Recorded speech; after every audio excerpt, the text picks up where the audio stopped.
Okay, welcome to Fu Manchu University.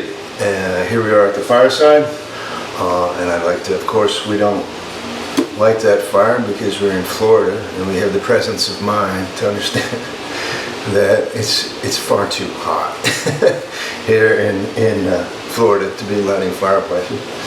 But it's a nice sort of artifice to have in our home. This is my cat here, Ponce de Leon. Walking through. But what I'd like to do today is talk about a book here called Roulette by the author Desmond Shum. I was just able to finish this book yesterday. I sat down in one reading and got through it. My familiarity comes from, once again, China Uncensored, or actually China Unscripted. I had a long video on YouTube speaking with Desmond Shum. And also 60 Minutes Australia did a piece on this, and I think I want to say here it's really important that people, if you're going to read this book, definitely take a look at that 60 Minutes piece, because there's some really pertinent information in that piece that isn't in the book, and it's really sort of the afterword. It's really sort of essential information concerning the release of this book and his wife. Now, the book itself is about Desmond Shum's story. He was a Chinese citizen who kind of rose to wealth and preeminence and even in power in the Chinese Communist Party, the CCP. But he was never a red aristocrat. Red aristocrats are people who are directly related to members of the party who were affiliated to the revolution. And really that's sort of the heart of the CCP, is this kind of basically nepotism. And that also draws a parallel in our own American government as we see more and more sort of relatives, the Bushes, the Bush dynasty, people trying to sort of promote that idea of nepotism, which, is in the Constitution, is kind of forewarned against. But that's essentially what the CCP runs on, and what you find is all the corruption is actually what made it appear more democratic. Essentially the CCP, because it has that central sort of body, that central sort of core of just basically people related to the revolution, revolutionaries, the red aristocrats. It's all that other sort of corruption around it that has actually made it appear more democratic, which is kind of made me think a little bit about when I spoke about In Order to Live, the book by Yami Park, and that idea of being able to reconcile, sort of democracy, how it's perceived in the West today, and where she came from, the authoritarian regime of North Korea. But anyway, once again, this book is about Desmond Shum and his wife. He rose to wealth and immense wealth in China during sort of the Second Great Leap, you might say, or when capitalism sort of became more sort of endemic in China. And it ended up with him sort of leaving China and his wife disappearing, being disappeared for a period of time. My first thoughts on the book, amazingly familiar. Like I've said, I've spent 10 years in China, and this book kind of just confirms a lot of the insights that I had, not only about Chinese people, but about people in general. Desmond Shum, really in this entire book, he talks a lot about friends. This idea of relationships are really it's very transitory, and it's not something to invest too much of your heart in. He just kind of at the end of the book and the afterward, he kind of suggests love has changed his point of view, but he never really sort of says how or why. Really the whole book is full of this, is for this demeanor of how alienated you really are in life.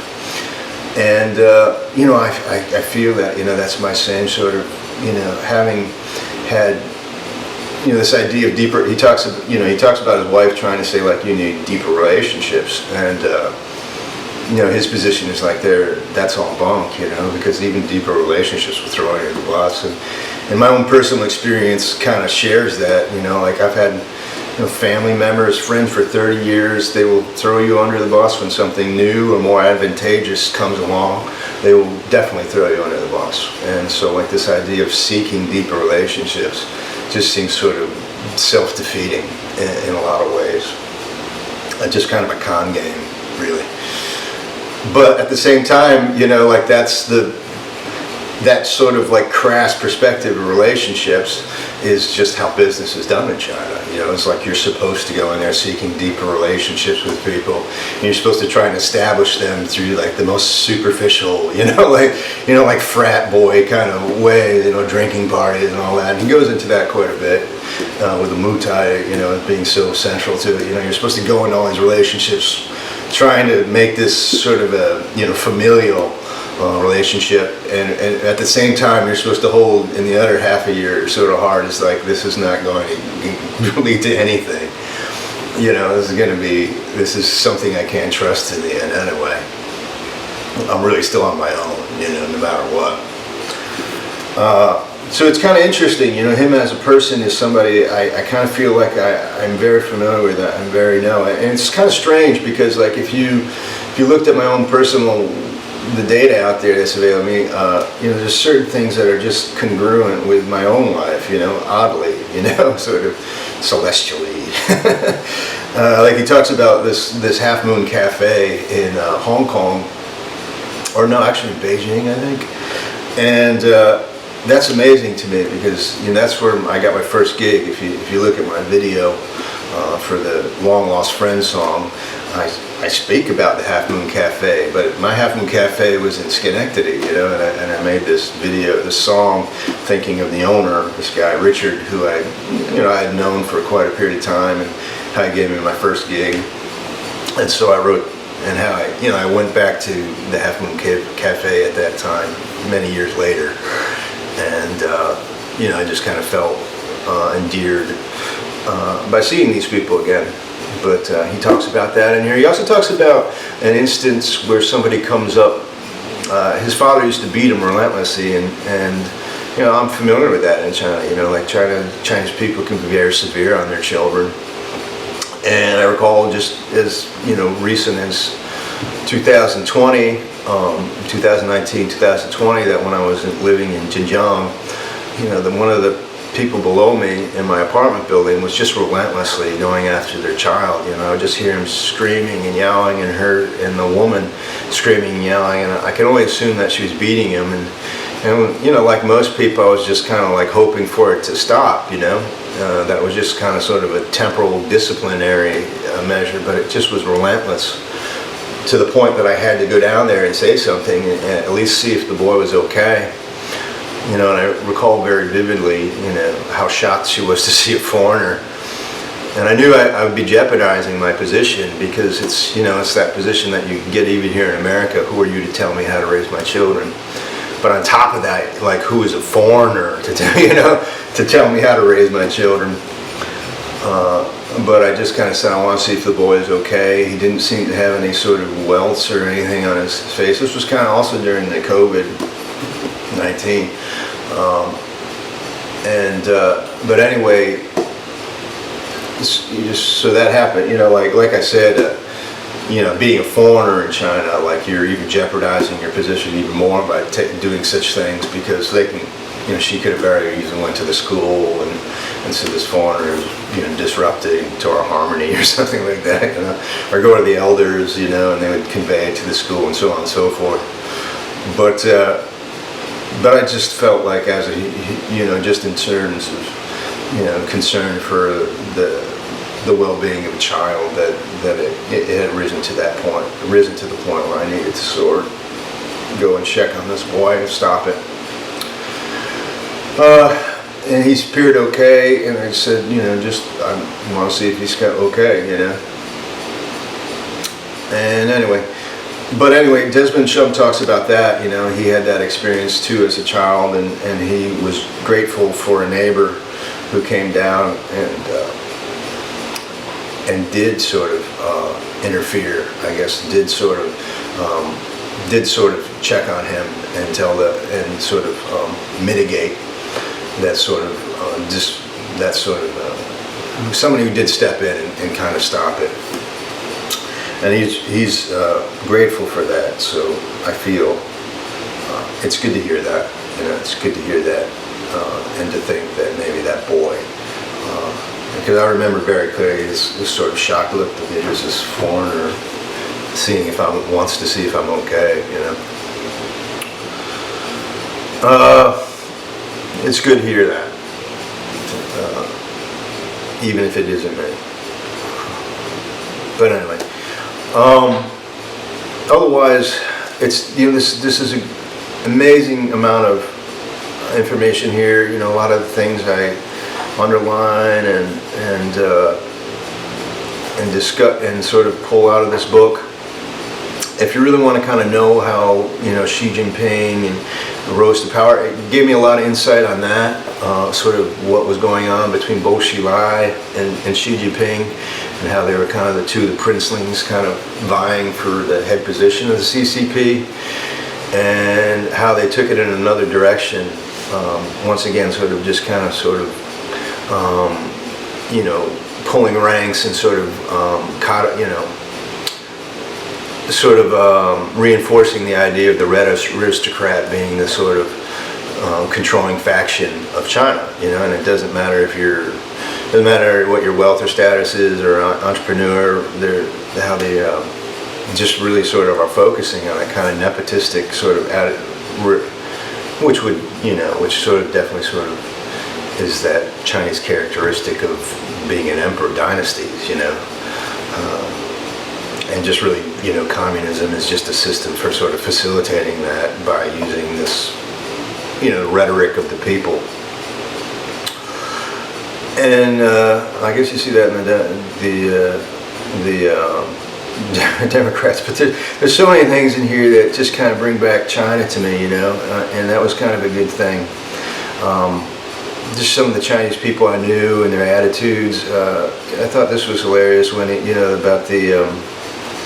thought this was hilarious about what's his name, Kwong, Grandpa Kwong, how he was sort of the administrator of the Civil Aviation Administration, and his character just kind of made me crack up in this way. He sort of gave approval he gave his approval for sort of certain projects. It was just hilarious. He just kind of, they didn't even bother to look at the people. He just did this, and then you were kind of through the door. I think that was hilarious. Just a lot of the insights in this book are just things that I sort of perceive myself in the Chinese sort of. I always kind of felt like these are people who they've had a lot of time to sort of look at humanity through the filter of the social structure, and it's given a lot of insight into how people work. And there's this dichotomy of like, you are on your own, but you're all working for the same purpose, and that doesn't always sort of work. Right, in the Bay Area, page 270, learned that friendships aren't reliable, nor are marriages. What kind of relationship is left, And I don't really feel like he really actually resolves that in the book. He does talk about love in the end, the afterword, but he never sort of says how it's any different from his relationship with his first wife, who was disappeared. He talks about, things like the shock and awe hospitality of China, and that was kind of a phrase I thought it came up on my own. The shock and awe banquet, when I was in China, very frequently, whether it was me by myself or me with a bunch of foreigners, you always realize that your host, they would always have like a kind of shock and awe banquet to kind of, when you're being introduced to whatever school or university you're working with. And I call it shock and awe because they knew, it's like they know Western sensibilities, and they know there's certain dishes that in Chinese food that, that are sort of, that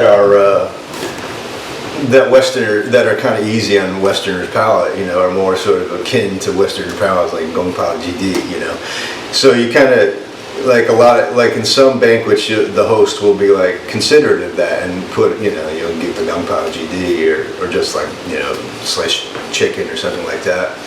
plate of chicken or something like that. And then, you know, like when I'm with other foreigners, very often that's the plates that they gravitate toward. But a lot of the times you'll be with a host who'll just be putting stuff out there that are just like bizarre to your taste buds. And I have this vivid memory of this gelatinous kind of fish that was just so it was just so foreign to my palate, you know. It was like Jell-O. It was like that same sort of, you know how you take Jell-O in your mouth and you swish it around? Well, this was a piece of fish, and it was a kind of fish, and it was like sandy, like it was like gritty and sandy, but like it went in your mouth like this gelatinous cube, and then you swished it and it became like a liquid with like gritty pieces in it. And I was just like, wow, this is terrible. But I called it the shock and awe banquet because, you know, they would just put stuff in front of you that you were like, oh, all right, I'll try this, you know. And I guess it's, you know, just kind of I don't know, sometimes it's for fun, sometimes just kind of like to weigh your sort of sensibilities out. A lot of information in here. I mean, he's lived an amazing life in terms of wealth, you know, going from, you know, one of those kind of grungy hutongs to, you know, four-season penthouses and things like that. And this is typical of a lot of the Chinese nouveau rich, you know. He keeps a good. It seems like he kept his you know, he kept a good perspective on it. He was able to sort of navigate it to a great degree. But his wife, I guess, kind of fell under it. And here's where the 60 Minutes piece is so relevant, and why I suggest you take a look at it, because his wife actually called him, even though she'd been disappeared for 2 or 3 years. A few days before this book was being released, he actually got a call from his wife, and it's kind of interesting to see his reaction to it. You know, it's like an ex-girlfriend, you know, that suddenly wants to be a part. You know, like suddenly acts like they want to be a part of your life again, and he's kind of like, "Who are you kidding?" You know, like what? You know, like who are you kidding now? You know, it's like you disappeared for half of my life, and now you're trying to like bring yourself back into it, you know.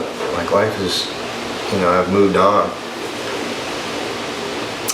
And so I definitely I suggest that people take a look at that 60-minute piece. It's very sort of revealing and very sort of relevant to this book. You know, it sort of resolves one of the big sort of questions that this book is left with: what happened to his wife. And I also recall like a conversation I had kind of very early, actually in Wuhan, with somebody, a Chinese student of mine, about friendship, you know, and this idea like, can people really be friends? I think that was a conversation we had. We both kind of agreed like, no, you know, like people are just gonna, and that's like the heart of Guanxi, is like, no, people are just gonna kind of use you, and they're gonna expect some sort of deep, you know, like the only way they can sort of feel comfortable with that is to get you on, you know, the same card, get you at the same card table, you know. It's like, we're going to play cards here, but, you know, we better all be friends at this cards because you don't want, you know, take too much risk, you know. That's about it. Interesting story here. So you just got to go through it. There's a lot of China again, look to overseas Chinese fruit, basically, the Chinese,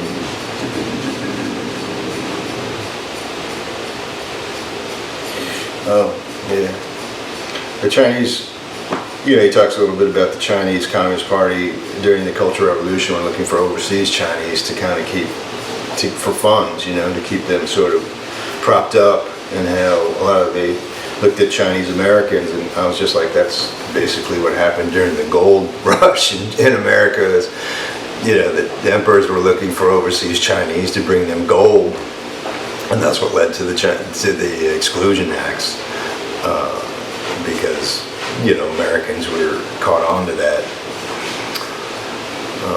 Reality is culturally.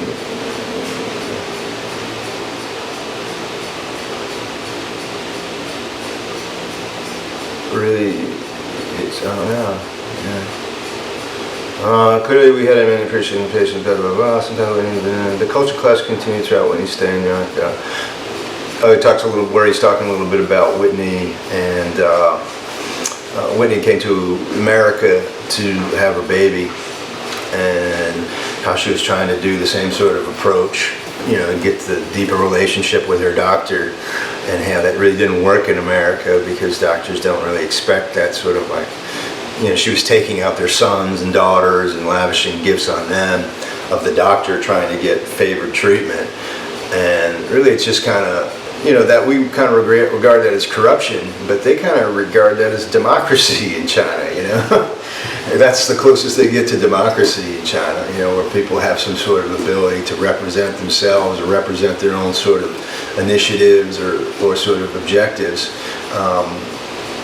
And they create these sort of false kind of relationships, by pandering to people or by sort of, showering them with gifts, or they kind of create these kind of false premise of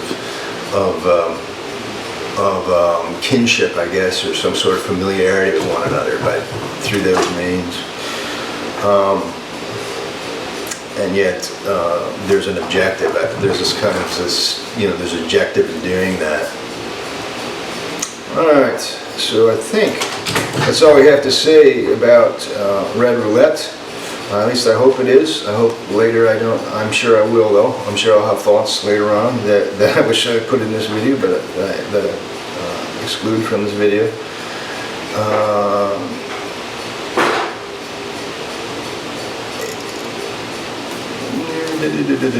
What does he say here? I noticed that many Americans seem to have a different view of friendships than they did. There was a fluffiness to American relations. An acquaintance would greet me enthusiastically and act like they were best buddies. But if I was looking for someone to be more substantial, if I had a nagging sense that they wouldn't be there.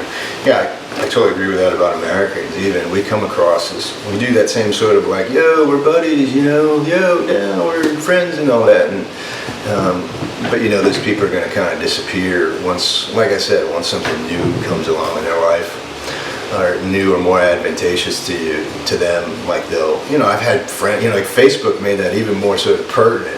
Oddly enough, friends for 30 years of my life that I grew up and developed with as a child. Suddenly the slightest little thing, their lives had taken a different path at a certain, like there's this black period in everyone in my generations when Facebook did exist and didn't exist. There's kind of like a blackout period. So you found yourself catching up with a lot of people after that, and like they were not, like even though you kind of, you were a big part of their development as a person, suddenly they're like, this slight little thing that gives me more, that is more pertinent to me now, is more relevant, and therefore I'll throw you under the bus under any sort of thing that would jeopardize that. They totally didn't. Well, I'm not going to fight for you or anything like that. I'm not going to put anything on the line or make any sacrifices for you. And you make, that's how people build their lives in a lot of ways. But anyway, Desmond Shum, he sounds like a smart guy. He's definitely a smart guy. I don't say how he can. And he has a very sort of a sensibility akin to my own.